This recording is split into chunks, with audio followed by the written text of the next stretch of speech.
feeder fishing, remember 0.22 main lines, that's sort of like the minimum I'd go. Now with Waggler, it's a little bit different because I'm casting sort of lighter objects. Obviously it's only a 4 gram float, this one. I don't want to be fishing too thick a line because of the friction for your rod rings. Cheeky! So I've only got a 0.20 main, well, say only, it's still pretty heavy, isn't it? No, you got 0.20 still on that, yeah. 0.20, I don't really go any, they're trying to jump out of me net. I don't really go any lighter, and I certainly won't go any heavier than a 0.20. Rods are all important. Now these new MAP parabolics, the black edition rods, 12 footers, personally I don't think there's a rod better on it in the market. No, I like them, yeah. They're absolutely unbelievable in that they're a through action, they don't lock up, and you just get fishing really quick on them. For this type of fishing, for carp Waggler fishing. Mate, they're absolutely or mixed perfect. carp and F1 Waggler absolutely perfect. Right, so coming there, 0.20 main line, onto the hook length. Now you'll notice, getting on that, Rich, it's a long hook length. I don't like to use short hook lengths on this. It's 0.20 again, so really strong. I don't fish any lighter than that. And you'll notice there, Jay, that I've got them 2 big loops on. Yeah, you mentioned that before, yeah. That's because obviously the friction through the water, when that lands, it's that little bit thicker, it's going to fall a lot slower. So it's going to take my hook bait down a lot slower than what it should be doing. The business end, we've got a strong Gamma Power 14s hook on, and we've just got one of them Drennan mini bands on. You notice how many times, again, we've covered this before, haven't we? How many times I whip up that hook. So that band always stays there, and whip back down sort of 3 or 4 times just so it always stays in position. Now, the depth that you set your Waggler, that's all dependent on the day, isn't it, mate? Yeah, it's all dependent on the hour. I mean, here we're probably, ultimately we're going to be on the bottom at that. You know, when that's settled, we're probably at what, 3.5 foot or something like that. But most of my fish today are coming, as soon as I fed it, casting straight into it, feathering it, they're coming literally as soon as that pellet plops. Now that's your traditional way of pellet Waggler fishing. That's how I like to fish. Most venues respond to that as well. Definitely, but again, that comes back to where, you know, experiment on the day, doesn't it, Dave? You know, certainly with your feeding patterns, feed a couple of times, cast in, sometimes don't even feed, cast in. Yeah. The other way is what Jay's been doing. He's been getting a lot of his fish on the bottom is by feeding again once it's in and winding it back into it. It's amazed me. I literally, with a slightly heavier Waggler, whether that's making a difference, I'm not getting a bite on the splash ever. Right, okay. I literally haven't caught a fish. With 10 fish I've caught on the Waggler, every single one has been on the twitch, feed over the top of it, twitch it back into my feed, and I've been getting a bite then. Mate. Whether it's because they're different fish, they've been small fish. Right, so whether they're responding to that. I don't roll in small fish, I'll just roll in great big double figure ones, the big wobbly ones we've been catching. But I mean, I don't know whether it can come down to the Waggler, because obviously mine's not making as big a splash. And yeah, possibly, yeah. I'm not going to say it's going to spook them, because it doesn't, Jay, does it? I don't think. They're definitely homing on that noise. Well, once they're feeding, yeah, they're not, as long as it doesn't hit them on the head, then they're not too bothered. Is that not what you're supposed to do? We've done it a few times, haven't we? Land it right on top of them. But yeah, as long as it doesn't land too close. Right, come to the final setup, and now we put the float. It literally couldn't be simpler. All we've done, like we did before with the feeder setup, I've put one of them rubber attachments above the line, then I put my swivel on, and then I put 2 below. You always want to make sure there's at least 2 or 3 below, because that's where the force is coming from when you're casting. One above it's fine, and you can change depth in an instant like that. The swivel's all important, so I can change that float in an instant as well, and it doesn't get any simpler, Jay, does it? No. So I'm nigh on exactly the same as you, other than, as I said before, I have my hook length full depth. Right, well, we'll come and have a look at yours, mate, 'cause I'd like to see your setup, as you said before. You know, lads like Andy Power, if you like, you know, learnt a bit off them, and they're proper at this game, aren't they? They catch loads of fish on it. It's a bit nifty, old Andy, at the Waggler fishing. This is the main thing about this section. This is what we wanted to cover. It's Wagglers. Yeah, they can proper baffle you, can't you? You go into tackle shops and there's so much choice there. Of course they can. The ones in tackle shops are made to catch anglers and not fish often. Definitely. It's like right one, them ones that are in the edge that we threw away before. That's them kind of floats. They sort of just wobble through the air. They don't go straight. Mate, you could, we could use them for chub in that river in a bit. Ooh, let's have some of that. Should we? Yeah. Right, enough of this. Let's go and catch some chub. Right, Jay, so see if we can snare some, mate. Yeah, that's it. Let's catch some of these fishies. There's a few boiling in that. So at this stage, you know, don't experiment with your feeding. What you want to do is feed and then look to cast in or around it pretty much straight away. Now, the longest I'm going to leave that float is sort of 10, 12 seconds, no more than that. Reason being is once that bait's on the end of that fall, you might as well fish a bomb and pellet, haven't you? Yeah. So literally no more than 12 seconds, wind it back, repeat the process. Now, you've been getting them on the twitch, haven't you, mate? Yeah. Cheeky. It's one of them for me. I'd much prefer to sort of do it this way. Feed first, nice and quick, cast into it. Yeah, I'd definitely be the same. I'd rather catch him on the plop if you like, on the cast. You know then that they're going to have it proper, don't you? Yeah, and the vast majority are in the mouth then as well. You foul up a lot less fish, don't you? But Definitely. It's about maximising your time, innit? If you work out that all your fish are coming like this, Yeah. then do exactly as you say, feed, cast, bring it straight back in, don't bother with twitching. Of course, mate, absolutely. I mean, within that first hour, you can normally tell whether you need to twitch or not. Yeah, definitely. Well, we've both come off the bomb, haven't we, and gone onto this, and, you know, we've had pretty good results straight away on it. Yeah. So you can see there, when I'm casting, completely stop that float just before it hits the water, so that your float's coming up straight away, and your bait's getting projected past it, so it's going to fall on that tight angle. So when you get a bite, it's registering on your float straight away. Yeah. What do you find with depths with this hand? Right, so, I mean, it's shallow here at Barston, mate. I tend to have it at a fixed depth.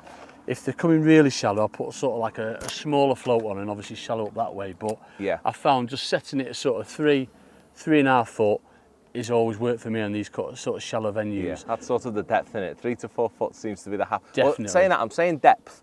It's more length between your waggler and your float, because once it's on the bottom, once it's reached the end of its descent, your pellet, it's irrelevant. Definitely. It's putting it far enough away from your float for the fish to be happy. Yeah, absolutely. It's just finding where the fish are, but obviously with it being so shallow here, that they're not going to be in sort of like that deeper water anyway, are they? They're going to, cause it's all the same temperature and what have you. Yeah, they just want to be up feeding, don't they? Definitely, them bigger fish today have definitely been right up, haven't they? Oh, without a doubt. Yeah, they've not been on the bottom. So you saw that time I had a cast with no feed. The fish can get very used to obviously all that bait going in. So occasionally having a cast with no feed, they just instantly home in on that noise. You don't want to do it all the time, obviously, because you've got to keep that bait going in. But say every sort of 5 or 6 casts, just experiment and have a cast without feeding. Now the next thing we're going to do, obviously, we've not been getting any signs on a single feed. So this next time I come back now, I'm going to try a double feed. So sort of like feed 4 or 5, quickly. Oh, we had a bit of an indication then, Jay. Feed 4 or 5, then quickly feed 4 or 5 and cast it into again. We also had a swirl then as well, so there's a few around. So we'll have a double feed on this one and get used to them. And then again, obviously the next noise you hear is our float coming through. Feather that down. Incidentally, after I have feathered the float, I'm not winding into it because I don't want that float to move. I'm putting the bail arm over with my hand. That float has got to remain how it enters the water. Yeah. If you go to twitch it... Well, it's your attraction, isn't it? The plop has been your attraction. Definitely. You've got to leave it where it's landed. If you're moving it away, it doesn't look natural, mate, does it? No, of course not. But it's a brilliant... You can see why it's such a busy way of fishing as well. Time flies by, doesn't it? It's a lovely busy way, like you say. Do you find that as well? You catch fish often in spells doing this. You'll go 15 minutes without a bite. Yeah. And then you get a group coming through your bank.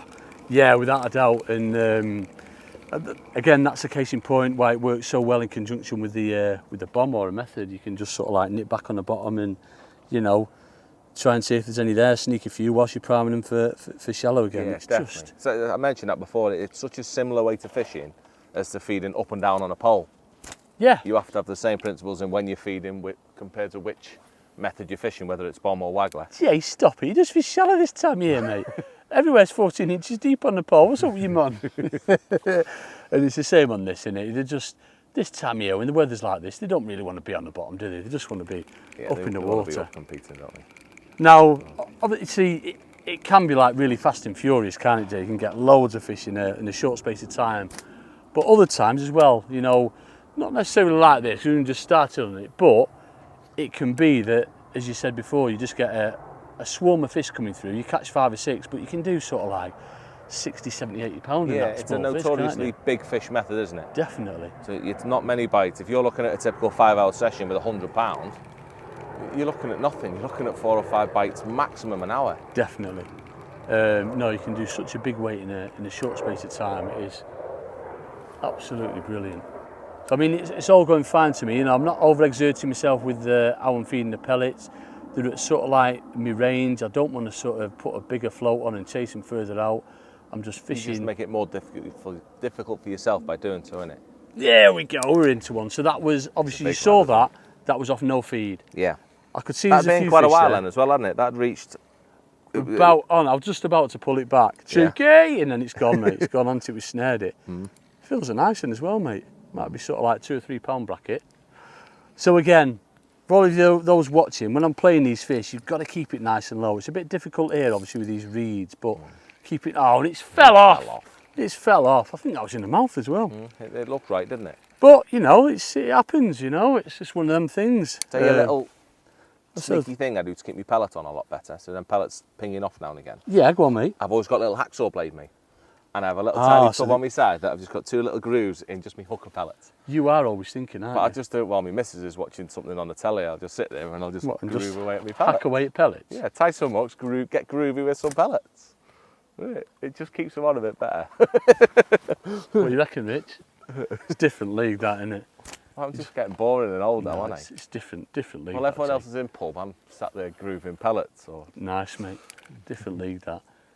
So yeah, no, it's nothing to be found. But you will lose fish on this method, won't you, Jay? You know, it's the way they feed. They come crashing into your bait. It's just one of them things. But you know, this chuck in, you could go in and catch a 20-pounder and make up for it. Yeah. That's the way this way of fishing is, isn't it, mate? Yeah, it is. The fish is so big. They take up such a volume of water. Yeah. It's easy for a few of them to bump into your rig. Definitely, and on waters like this where it's shallow as well, where you can't really go down, mate, can they? They just sort of like tear off. Yeah. You are going to rip out of a few as well. They are. The proper angry here, aren't they? When you're yeah. It's got exciting when you're cutting. Oh, it's lovely. See, there was a swirl on that one then. So I'm going to leave it another 4 or 5 seconds, bring it back, and then I'm going to have another cast with no feed. I've had quite a few today where I've not fed, Jay. They're literally just getting ready for that plop. So I think they're following a few pellets down, and then obviously the next noise you hear, which is them landing like that, they just tend to zone in on it. That's where I'll lot my fish today without feeding. Come on! Come on! See, there's one a bit closer in then as well. Oh, we had a bite, mate. We had a bite. You need to get me that axe, or you? The pellets fell off again, mate. They come off again. It fell off, mate.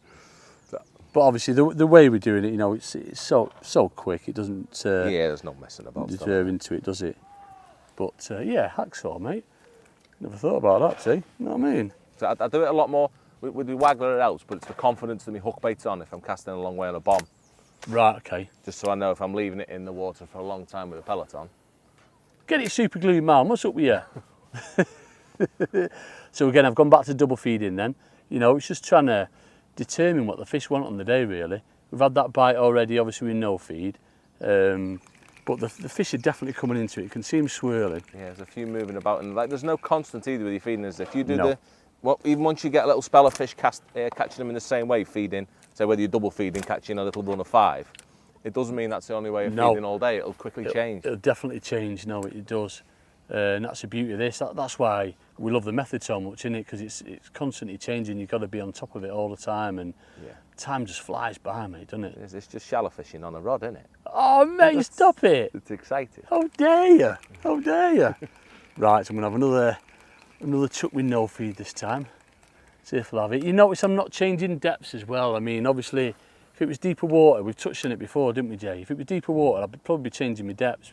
I wouldn't necessarily go any deeper than sort of say 4.5, 5 foot, but I will be changing my depths more. The reason I'm not today is because obviously it's only shallow in here, mate. Yeah, isn't it? It's pointless you going any more than the depth of the lake. Yeah, Because definitely. you've got a slack line, then it's going to be a mess. Yeah, no, it wouldn't look right, and you'd probably foul up a few as well, wouldn't you? Yeah, definitely. As you say, it's not worth exceeding. If you're on a really deep lake of sort of 15 foot, it's not really worth exceeding 6, 7, maybe 8 foot at a push. Definitely. Because you just lose your rig. Yeah. It's such a slow fall with no shot down your line. To be fair, I think when there's a few there, your bait's not getting nowhere near the bottom anyway, is it? No, You know what they're I mean? always well up, aren't they? At this time of year when they're competing, everything's right up in the top 3, 4 foot. Yeah, without a doubt, mate. Without a doubt. I've just seen a great big one cruise past your swim, mate. Have you? If it comes through here, mate, I'm You can have mugging him. it. There's a big white one been swimming about. I want you to catch him. Don't tease me, mate. Don't tease me. So I've just gone a little bit further on that cast because sometimes, you know, see the swirl again there. Sometimes they will back off and they'll go left and right, and that's the beauty of like this style of fishing. Same with the bomb and pellet. You're going to get your bait over a big area, aren't you, mate? Sure, there's no way of not spreading it out. Definitely not. So just again, experiment on the day. I'm going to cut that bait down a bit so I can get it a little bit more selective. I'm going to go to feeding sort of 3s now. Yeah, it seems that you're only ever seeing 1 or 2 in your peg at once. There's not much competition, is there? No. So it's that regular casting, hoping that you're going to land one in the right place. Definitely. Rather than they're not racing in for your bait because they don't need to because there's not enough of them there. Oh, no. No, I think it's all about getting the fish competing, isn't it? You know, so that's why obviously starting off on the bomb or the method, whilst you're getting there sort of competing, and then when you do go in, extract them, I mean, we've been talking through tactics and that. We've left it alone a bit too long, really, haven't we? Yeah. I'm not trying to make excuses, by the way. we have left it alone a bit, and you need to keep that bait going in to get them competing. That's why, you know, you notice when we're playing our fish, you know, we're still putting a bit of bait in, aren't we? Yeah, you've got to keep that regular trickle of bait going in so they keep bringing new fish into your swim. Definitely. Definitely. This is going to have one, this, mate. Come on, going to have one. One there just short then, wasn't it? Yeah. Oh, gee, you said we'd get one, didn't I? I said we'd get a bite. Mate. I think it's amazing how quickly they move through your peg as well. Unlike when you're fishing for F1s, you have a shoal in your peg. Yeah. With carp, it's different, isn't it? Each individual fish is probably in your peg for 10 seconds. Yeah. Certainly like them big wobbly ones are, yeah, aren't they don't hang about and feed, do they? They just pick a couple of baits off and go to the next person. Straight on to the next one. I don't know if you're getting in there, Rich. You can see obviously how quick the Waggler's coming up as well, and that's all to do with obviously that feathering. If you didn't feather it, in fact, I'll do a cast without feathering it so I can show you the difference. Similar to how what happened last time, you know, when I was showing you there, that feeder landing in. I'm going to do a cast now. It's not my cast, Jay, you know what I mean? I'm going to do a bad cast. Not that I ever do bad casts. No. How dare you? But if you can get that Waggler going in now, Rich, I'll feed. I'm not going to feather it this time so you can see the difference and see how deep that float dives. So I won't feather it, I'll just leave it. So what's that, sort of like 3 or 4 seconds. Yeah. Now, I could have had a bite in that time and not even seen it. So that's why, plus I've got all this slack line, I've got a big load of slack line there, right under my rod. I'm not tight to it. No. So that'll have actually gone that deep as well, it'll have dragged your hook length down quicker. Definitely, that's probably like on the bottom pretty much. Yeah, it will. I mean, with how shallow it is, Yeah. that could have been on the bottom. So for those of you who were watching then, it is really important that you feather it. I'll feather this one so you can see the difference. Feathered it, you see, we're instantly. Oh, we missed another one. What is going on? Well. That plane spooked it, Jay. So We're having fun though, mate, aren't we? I'm definitely getting you that Axel blade in a minute. Mate, have you seen this?